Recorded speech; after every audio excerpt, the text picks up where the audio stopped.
ओम शांति। आज का अव्यक्त महावाक्य 20 मई 1972 से लिया गया है, जिसका शीर्षक है सार स्वरूप बनने से संकल्प और समय की बचत। मास्टर बीज रूप की स्थिति में स्थित रहने का अभ्यास करते करते सहज इस स्मृति में अपने आप को स्थित कर सकते हो। जैसे विस्तार और वाणी में सहज ही आ जाते हो, वैसे ही वाणी से परे विस्तार के बजाय सार में स्थित हो सकते हो।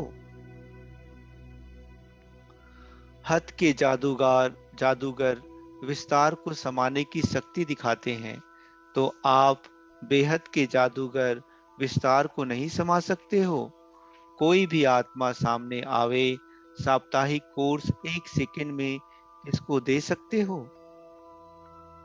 अर्थात साप्ताहिक कोर्स से जो भी आत्माओं में आत्मिक शक्ति व संबंध की शक्ति भरने चाहते हो, वह 1 सेकंड में कोई भी आत्मा में भर सकते हो। वह यह अंतिम स्टेज है।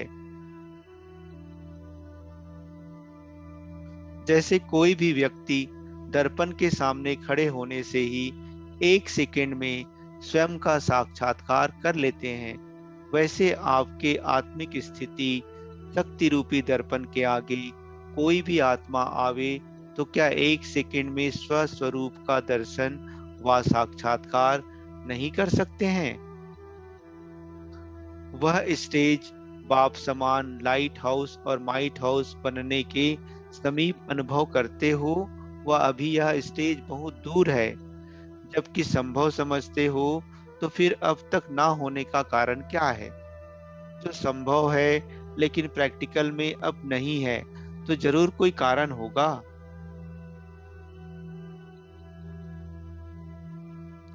ढीलापन भी क्यों है? ऐसी स्थिति बनाने के लिए मुख्य कौन से अटेंशन की कमी है? जब साइंस ने भी अनेक कार्य 1 सेकंड में सिद्ध कर दिखाए हैं, सिर्फ स्विच ऑन और ऑफ करने की देरी होती है, तो यहाँ वह स्थिति क्यों नहीं बन पाती?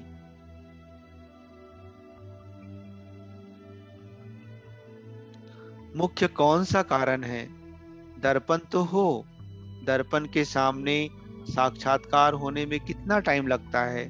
अभी आप स्वयं ही विस्तार में ज्यादा जाते हो। जो स्वयं ही विस्तार में जाने वाले हैं, वह और कोई को सार रूप में कैसे स्थित कर सकते? कोई भी बात देखते व सुनते हो तो बुद्धि को बहुत समय की आदत होने के कारण विस्तार में जाने की कोशिश करते हो। जो भी देखा व सुना, उसके सार को जानकर और सेकंड में समा देने का व परिवर्तन करने का अभ्यास कम है। क्यों? क्या कि विस्तार में ना चाहते भी चले जाते हो। इसलिए जैसे बीज में शक्ति अधिक होती है, वृक्ष में कम होती है। वृक्ष अर्थात विस्तार। कोई भी चीज का विस्तार होगा तो शक्ति का भी विस्तार हो जाता। जैसे सेक्रीन अर्थात कोल तार की चीनी और वैसे मिठास में फर्क होता है ना। वह अधिक क्वांटिटी यूज करनी पड़ती है, सेक्रीन कम अंदाज में मिठास ज्यादा देगी।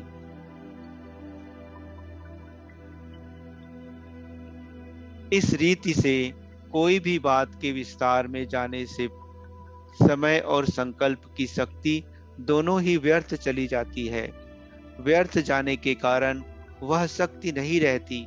इसलिए ऐसी श्रेष्ठ स्थिति बनाने के लिए सदा यह अभ्यास करो, कोई भी बात के विस्तार को समाकर सार में स्थित रह सकते हो। ऐसा अभ्यास करते करते स्वयं सार रूप बनने के कारण अन्य आत्माओं को भी 1 सेकंड में सारे ज्ञान का सार अनुभव करा सकेंगे। अनुभवी मूर्त ही अन्य को अनुभव करा सकते हैं। इस बात के स्वयं ही अनुभवी कम हो, इस कारण अन्य आत्माओं को अनुभव नहीं करा सकते हो। जैसे कोई भी पावरफुल चीज में व पावरफुल साधनों में कोई भी चीज को परिवर्तन करने की शक्ति होती है। जैसे अग्नि बहुत तेज अर्थात पावरफुल होगी, तो उसमें कोई भी चीज डालेंगे तो स्वतः ही रूप परिवर्तन में आ जाएगा। अगर अग्नि पावरफुल नहीं है तो कोई भी वस्तु के रूप को परिवर्तन नहीं कर पाएंगे।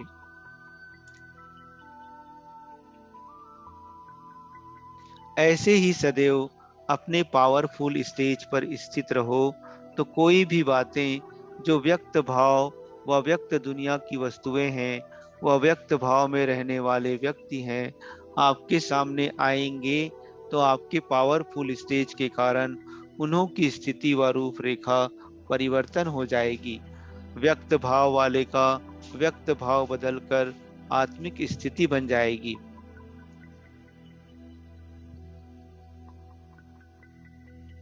व्यर्थ बात परिवर्तन होके समर्थ रूप धारण कर लेगी।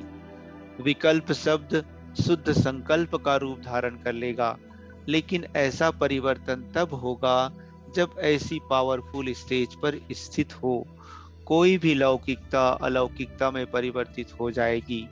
साधारण असाधारण के रूप में परिवर्तित हो जाएंगे। फिर ऐसी स्थिति में स्थित रहने वाले कोई भी व्यक्ति व वैभव व वायुमंडल वाइब्रेशन वृत्ति दृष्टि के वश में नहीं हो सकते हैं। अब समझा क्या कारण है। एक तो समाने की शक्ति कम और दूसरा परिवर्तन करने की शक्ति कम, अर्थात लाइट हाउस माइट हाउस दोनों स्थिति में स्थित सदाकाल नहीं रहते हो। कोई भी कर्म करने के पहले जो बाप दादा द्वारा विशेष शक्तियों की सौगात मिली है, उनको काम में नहीं लाते हो। सिर्फ देखते सुनते खुश होते हो, परंतु समय पर काम में ना लाने के कारण कमी रह जाती है। हर कर्म करने के पहले मास्टर त्रिकालदर्शी बनकर कर्म नहीं करते हो। अगर मास्टर त्रिकालदर्शी बन हर कर्म हर संकल्प करो व वचन बोलो, तो बताओ कब भी कोई कर्म व्यर्थ व अनर्थ वाला हो सकता है। कर्म करने के समय कर्म के वश हो जाते हो। त्रिकालदर्शी अर्थात साक्षीपन की स्थिति में स्थित होकर इन कर्मेंद्रियों द्वारा कर्म नहीं करते हो, इसलिए वशीभूत हो जाते हो। वशीभूत होना अर्थात भूतों का आह्वान करना। कर्म करने के बाद पश्चाताप होता है, लेकिन उससे क्या हुआ। कर्म की गति व कर्म का फल तो बन गया ना। तो कर्म और कर्म के फल के बंधन में फंसने के कारण कर्म बंधनी आत्मा अपनी ऊंची स्टेज को पा नहीं सकती है। तो सदैव यह चेक करो कि आए हैं कर्म बंधनों से मुक्त होने के लिए, लेकिन मुक्त होते होते कर्म बंधन युक्त तो नहीं हो जाते हो। ज्ञान स्वरूप होने के बाद व मास्टर नॉलेजफुल मास्टर सर्वशक्तिवान होने के बाद अगर कोई ऐसा कर्म जो युक्ति युक्त नहीं है वह कर लेते हो, तो इस कर्म का बंधन अज्ञान काल के कर्म बंधन से पदम गुना ज्यादा है। इस कारण बंधन युक्त आत्मा स्वतंत्र न होने कारण जो चाहे वह नहीं कर पाती।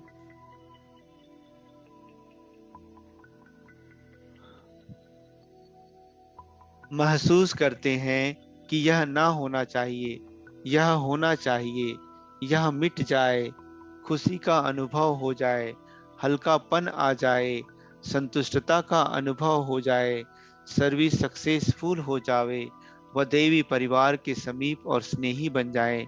लेकिन किए हुए कर्मों के बंधन कारण चाहते हुए भी वह अनुभव नहीं कर पाते हैं। इस कारण अपने आप से व अपने पुरुषार्थ से अनेक आत्माओं को संतुष्ट नहीं कर सकते हैं और न रह सकते हैं। इसलिए इस कर्मों की गुह्य गति को जानकर अर्थात त्रिकालदर्शी बनकर हर कर्म करो, तब ही कर्मातीत बन सकेंगे। छोटी गलतियां संकल्प रूप में भी हो जाती हैं, उनका हिसाब किताब बहुत कड़ा बनता है। छोटी गलती अब बड़ी समझनी है। जैसे अति स्वच्छ वस्तु के अंदर छोटा सा दाग भी बड़ा दिखाई देता है, ऐसे ही वर्तमान समय अति स्वच्छ संपूर्ण स्थिति के समीप आ रहे हो, इसलिए छोटी सी गलती भी अब बड़े रूप में गिनती की जाएगी। इसलिए इसमें भी अनजान नहीं रहना है कि यह छोटी छोटी गलतियां हैं, यह तो होंगी ही नहीं। अब समय बदल गया, समय के साथ साथ पुरुषार्थ की रफ्तार बदल गई। वर्तमान समय के प्रमाण छोटी सी गलती भी बड़ी कमजोरी के रूप में गिनती की जाती है। इसलिए कदम कदम पर सावधान। एक छोटी सी गलती बहुत समय के लिए अपनी प्राप्ति से वंचित कर देती है।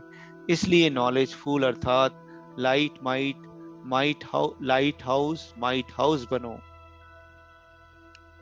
अनेक आत्माओं को रास्ता दिखाने वाले स्वयं ही रास्ते चलते चलते रुक जाएं तो औरों को रास्ता दिखाने के निमित्त कैसे बनेंगे। इसलिए सदा विघ्न विनाशक बनो। अच्छा, ऐसे सदा त्रिकालदर्शी कर्मयोगी बन चलने वालों को नमस्ते। अच्छा, ओम शांति।